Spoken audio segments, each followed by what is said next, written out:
Hello and welcome to the Friday Fresh podcast. I'm your host, Nali Wafula, and today here with me is Okwi Okoh, who's a media producer, creative entrepreneur, storyteller, and recovered journalist. I like it. It's like it's a disease. Yes, it is.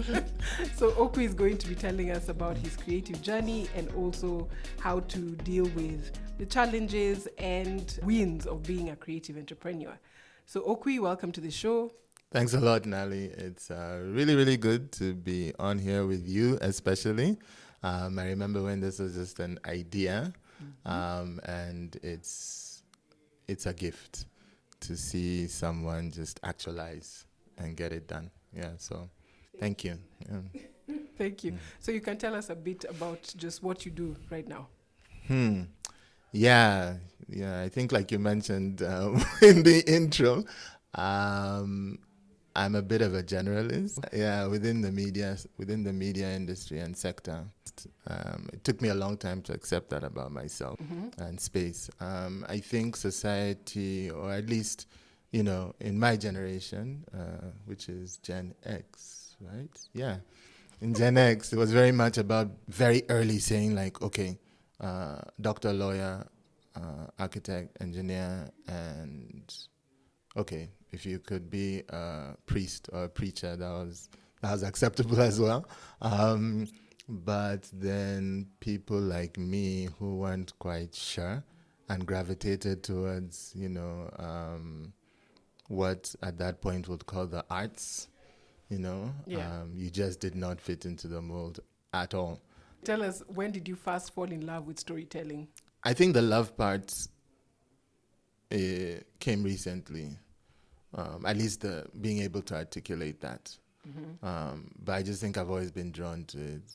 I think I've always liked... I'm from a community in Nigeria which is very, very big on proverbs. So my mother and my parents would always use proverbs on everything. Even when I should have been running from my life. My favorite one from her is like, one does not go to look for their black goat at night. Yeah, but you see, so there was such rich storytelling. This is which community? Igbo, Delta Igbo. Okay. Yeah, I'm from the Delta Igbo But community. could you say it's also just... We're Africans. Storytelling is, I believe that storytelling and community are our superpowers as Africans. It's not oil, it's not diamonds, it's not any of that. It's our ability to connect. I was interviewing a dear friend recently who works at the AU, and she was saying, Africa has 99 problems, but loneliness isn't one. We have the ability to just build community and build connection. Like some of the things we take for granted that we do for each other and the way in which we show up for each other or support each other, and don't think it's a big deal. When you're in other parts of the world, if you talk to people who move to other parts of the world, they realize that is not in the DNA at all. Yeah, but now if you look at it, even in the digital world now, or social media, or whatever you may call it, it's the buzzword. Community building, connection. Yeah, but for us, it's like, what do you mean? If I'm doing something, I call my people, or guys show up and they're like, oh, okay, how do we help? From within. Yeah, no one needs to tell. One of the things that always just amazes me, like you'll hear someone's parent has died, and the first thing you'll ask is, what's the pay bill? What's the M-Pesa? Like no one needs to tell you how to, you just get on with it. Yeah. Yeah, but I've been in spaces where my colleagues from other parts of the world are like, I'm sorry, what is this for? Why am I contributing to the wedding or whatever? Like, okay, so you see now here how it works. This is how it works. Yeah, we don't have welfare, and we so we have to yes, so there are hospital bills, there's mortuary fees, there will be entertaining people, and there's some certain traditions that have to be followed, whether we like them or not. But in our lifetime they are still there, so as we get rid of them, we must observe them so that my mother is not harassed as I bury my father. So any help, thank you, would be greatly appreciated. Yeah. But anyway, and I also don't know who gave you this sheet to sign on, because you're not, you don't get it. You're not one of us. I don't know who gave it to you. Sorry. Yeah, pass it. You can pass it. Yeah, give it to Sylvania Sotiano. He gets it. Yeah. Brandon Hall, this was not for you. Yeah. Sorry, Brandon. Yeah. I don't know if it's politically correct to assume that someone called Brandon Hall is not African. Probably, unless he's like British, Jamaican, British. Yeah. So back to storytelling, that's already a story, you know. So we always, I think, have that ability to even remember stories as we're sharing and being in fellowship or community. Yeah. So then you began storytelling, like it was something you chose to do, or? No, I think it's in Like now professionally, sorry, not... Yeah, professionally. Because maybe already, I'm sure you're telling your sister stories, but... No, me, I was, oh goodness, no, I was going to pick one of those big five, you know. I was like, okay, where do I think I can fit in this doctor, lawyer, architect, engineer, priest thing? Okay. So I thought it was architecture. I thought, okay, at least here I can be creative and rich. That was me and too. Also I can get out of here. Yeah. and go places and do stuff. That's what I set out to do. But then I didn't have the grades for it, you know. Like I said, you know, my problem with the educational system in most African countries that we're running is, and this is also prevalent around the world, is that it's sort of a herding mentality. Like the way in which we measure, you know, intelligence or potential is standardized. But meanwhile, every single human being is different. But then we try and find some averages or some constants with which to measure, and so relative to that, you know, how are you doing? So someone whose brain works the way mine does, it was disaster from the beginning. You know, paying attention on things that, you know, are presented in a certain way was difficult. So I loved, you know, things like English or sports or literature or language or, you know, art or even math and physics, but then there'd be things around like remembering formulas or numbers or reading large bodies of text and comprehending them quickly, or remembering things to recite or, you know, regurgitate in the exam. And this, your formative years were in Kenya or? No. I was in Nigeria until I was 21. I grew up in Nigeria in a place called Jos. Yeah, J-Town, stand up. Yeah. So, yeah, Jos is special. Yeah, but I'm not. If I start, you'll go on and on. Yeah. Jos is special. Yeah. And the system, is it like similar or a bit different? How do you describe the education system? So, well, I went to an American high school. It's a missionary school in Jos, Nigeria, called Hillcrest. But I think in Kenya, it's affiliated to Roslyn. It was a bit of an interesting childhood because... But was it culturally diverse? Yes, very. Very. I mean, like my particular class, even within, there were Nigerians, and then there was, one of my friends was Polish, another one was Chinese, another one was Cameroonian, but also Dutch. You know, like, we had, so it was a good mix. Yeah, we had a serious mix. And then, and then even the Nigerians, you know, like people outside of Nigeria see Nigeria as one sort of homogeneous block. But it's such a diverse country, you know, and I feel really blessed to have grown up with people. You know, the only people from my village I knew were my family. So you got to meet. So I didn't really understand the whole thing of so-called tribes, which I find a very colonial way of calling a group of people. But I didn't really understand the thing of tribes or, you know. I just thought you're from here and you speak this and that's cool. I don't know why I assumed you're in St. Mary's. This is very interesting. I am going to mull over this, and then we're going to have a discussion on WhatsApp as to exactly why. For me, I thought you were like, because I know many people who are from different African countries, but grew up in Kenya. Yeah. And didn't necessarily go to an international school or international system school. And so mostly they would be in Saints.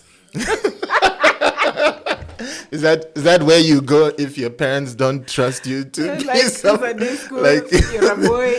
It's not as strict as those Opus Dei over there at Strathmore. So but you need to be close enough. You're close enough. So don't quite want still to a Catholic education, but they play rugby. Yeah. So yeah. No, my brother-in-law is one of those. He went to Nairobi school, but he grew up here. Like he can, he looks as Nigerian as can be. His name is as Nigerian as can, but he is so Kenyan. Wow. He's the proper like hybrid Pan-African. Like, I love that. Yeah, he's a very cool guy. I like him. Okay, so then you studied media journalism. Oh no. So oh my gosh, I had so many assumptions about don't worry. Even as you're asking me, I'm just like, my goodness, I thought this you life. did journalism. No. And so here's what happened. Okwi Okoh. No, here's what happened. So I wanted to be. So I decided I was going to be an architect. Got admitted to college in the States, like most of my classmates did, either the UK or in the States. Yeah, it's a pipeline also. For this. If you're in American system high school. Yeah, because what are you going to do? Much easier, Yeah, but we didn't have the money. Got some support, but then couldn't get a visa because of various political or, migration issues. Hi, Trump. So anyway, so I got stuck for a while and started working. And then my mother, who used to come to Kenya quite a lot with an organization she was working with, met a former high school classmate of mine whose parents had moved to Kenya. Yeah, so she was telling her I'm at uni here, and she's like, how did you manage? Because, first of all, it's already hard to change from the American system to Nigerian university system, which I couldn't even do at that time because the universities were closed, they were on strike. So it's like, how did you then do it in Kenya? Because it's harder now. It's like, no, I'm at an American university. It's like, oh, yeah. So that's how we ended up at USIU. So she came back with forms, we filled them. And at that time, it was business administration, international business administration, international relations, and psychology. So I was like, right. If I had known then what I know now, I'd probably have gone with psychology, and then second, international relations. And even as I say that, I'm like, nope, I'd have just gone with psychology. But I thought, oh, well, maybe with business, I can, because that's our business. I can, figure out something, get into marketing. Just pick the point of least resistance, because I don't want this to go down the way it did in high school. I barely made it out alive. So let me just, do something I think I can handle. And then, so that's what I did. But I think my third year in, I went through a process where I realized that this was probably my last chance to really connect with something I was passionate about and something that I really wanted to do. And that's, I think, I don't know if that's a blessing or a curse. I've always had this thing of, it really needs to be something I'm passionate about or interested in. So... Were you in the Student Affairs Council? I spent more time in clubs. I was in the school newspaper. I think your name is on. There's a board where they put people on. Oh my God! And your name is there. Why would they do that to themselves? What were you? So were now you the SAC chairperson? No. Oh, that's too much politics for me. That's too much politics for me. Yeah. I get itchy with politics. It gives me hives. But I was in the Residents Advisory Board, which was a tricky one, because I think we're just expected to snitch, and the residents expected you to actually make some changes, which you are not, which you have no power to do. But so I was on that, and then so you have this epiphany of like, yeah, the school paper and stuff. But then, so my girlfriend at the time, who I'm now married to, you know, we went through this process of like, look, what do we really want to do, and what really drives us, and what do we really care about, and where do we feel like a sense of purpose? Yeah, we were those guys. Like, oh, I want to make a difference and all that kind of stuff. We drank that Kool-Aid. Everyone drank it. Yeah, so, and it comes in third year. no, but I was just like, Change the world. guys are playing pool and like going out. So what was wrong with us? Yeah. So yeah. Anyway, so she came back one day from break because she's Kenyan. The reason why she was staying in the flat is her parents were living in Tanzania. So she's like, I think there's something you should watch. And she had gone home, she recorded this show. And my roommate, who was this sort of like loaded Congolese guy, had a TV and a VHS player. So she had recorded the height of technology. Yeah, I'm telling you, we were the ones. And then she put in the tape and played this thing, and it was this show that was done by Reuters called Africa Journal. Oh yeah. And I just couldn't believe that people got to do this kind of thing for a living. And I couldn't believe the stuff I was watching. It was everything I have felt about, because my parents were fierce Pan-Africanists, you know. But here's someone like putting culture, putting authentic perspectives, putting, you know, alternative views. Yeah. And at a time that it wasn't common. There was nothing like that. The closest we had was like National Geographic, but you know, you had to have like like an elephant tusk through your nostril or something in order to make the grade. Yeah.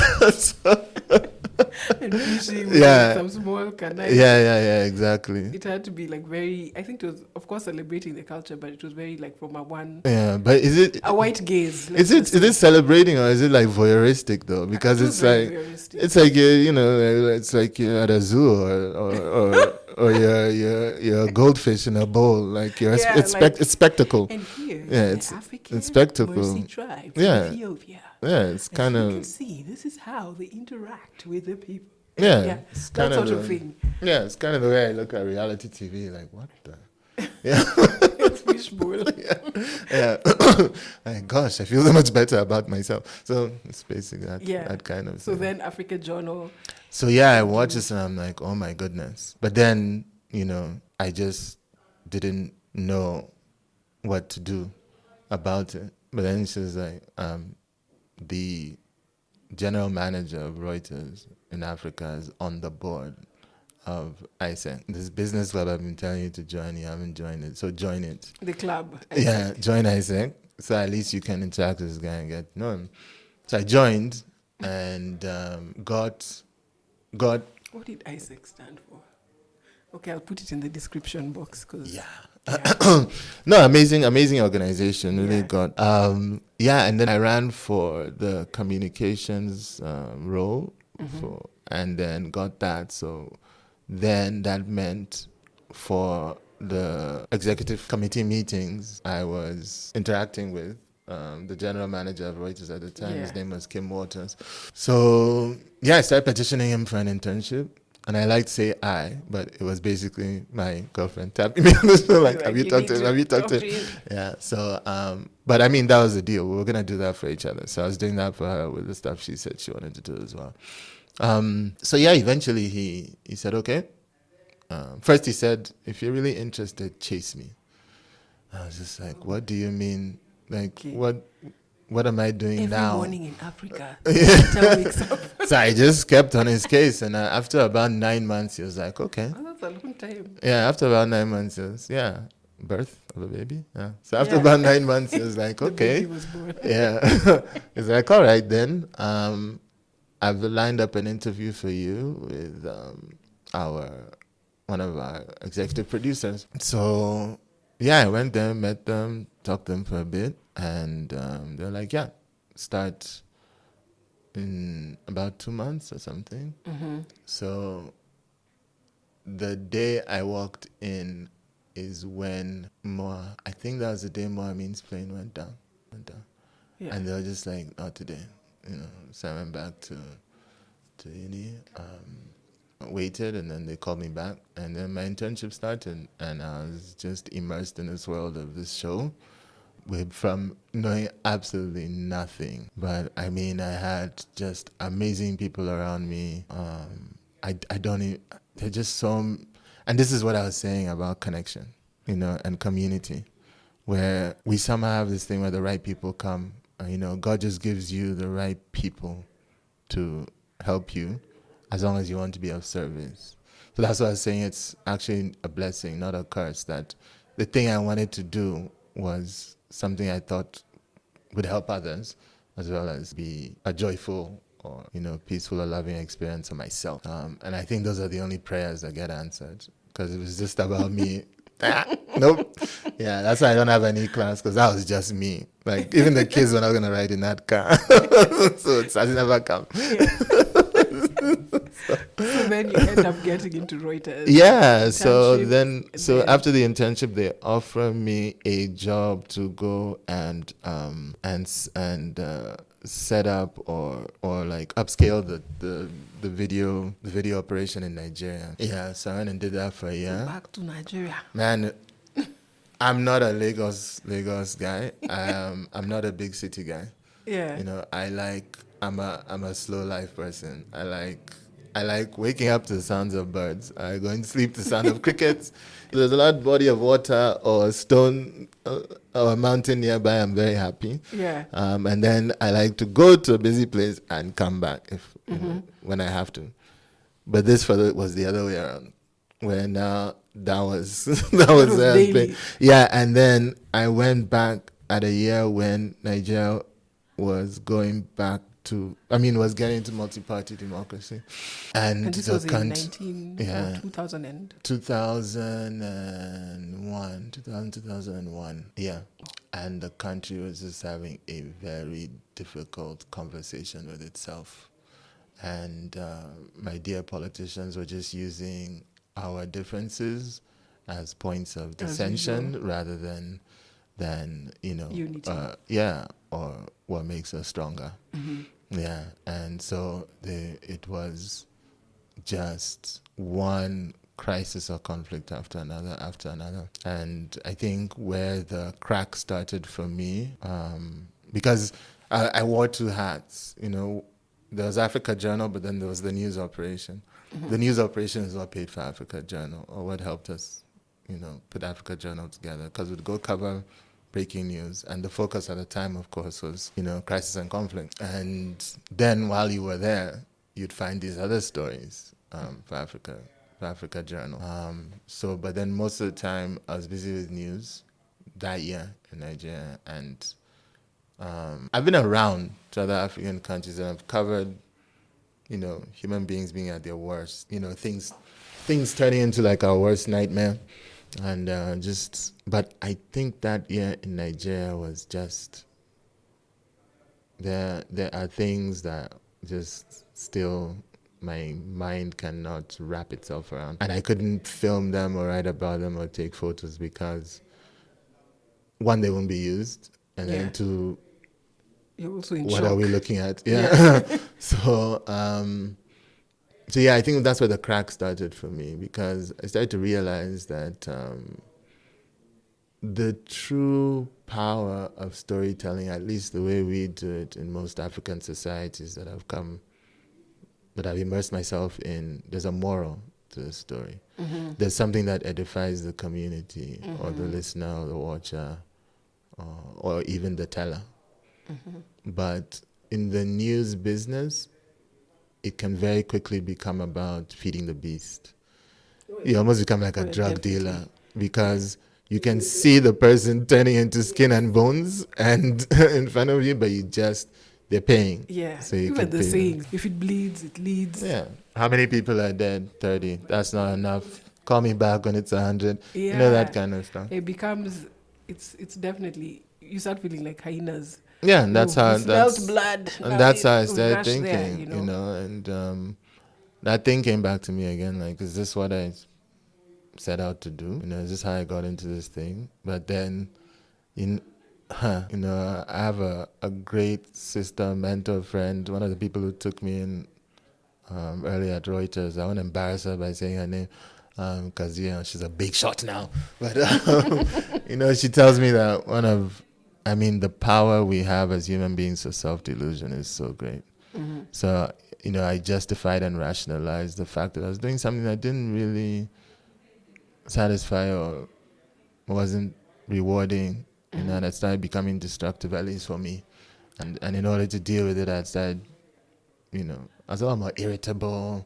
I started, abusing certain substances, and couldn't. And it is kind of a trauma response. Yeah, because you're in front of war zones. You're in front of you're covering it. Sometimes you're even the first person on that scene. Yeah, which is very. Yeah. Well, most of us, and when I say us, I guess the other people out there like me. What we won't tell you is that you start to like it.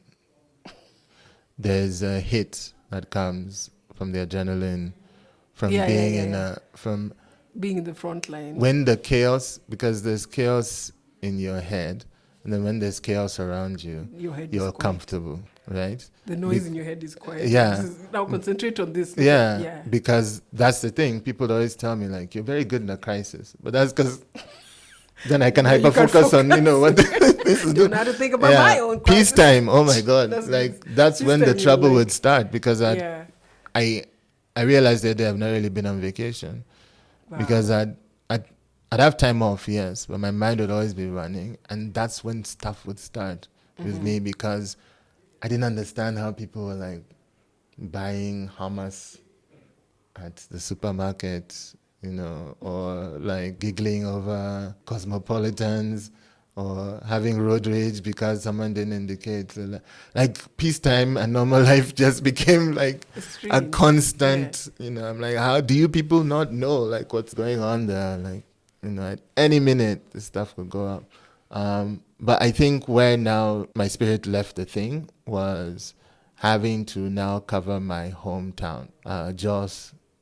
Just everything I loved about it and what it stood for just crashed. Okay, just give us a background of what was happening so, at the time. Leading up to a certain election, traditionally we've always had farmers versus herders, pastoralists versus settlers. That conflict, and it can be often identified or segregated even along religion and tribe and all that.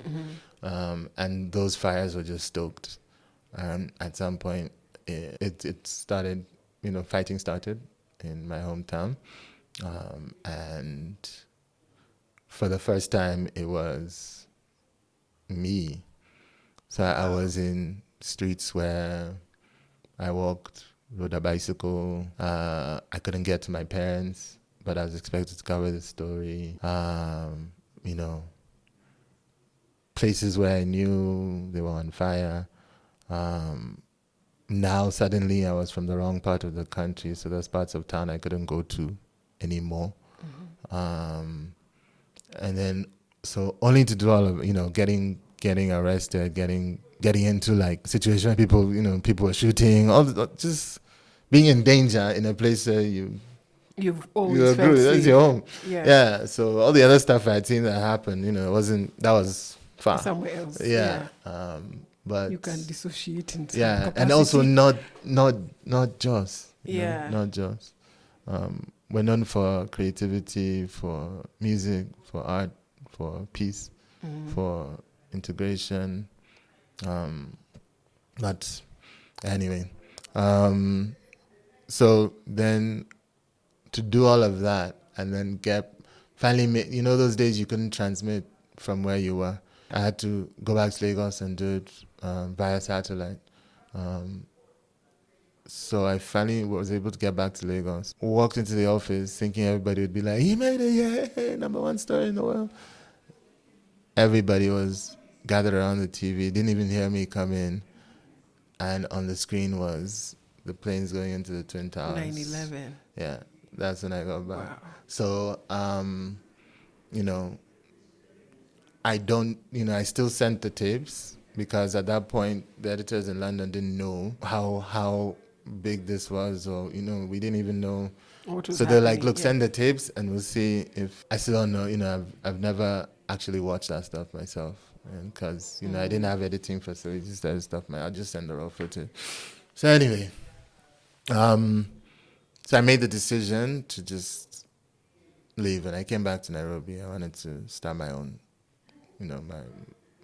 So that was part 1 of my interview with the fascinating Okwi Okoh.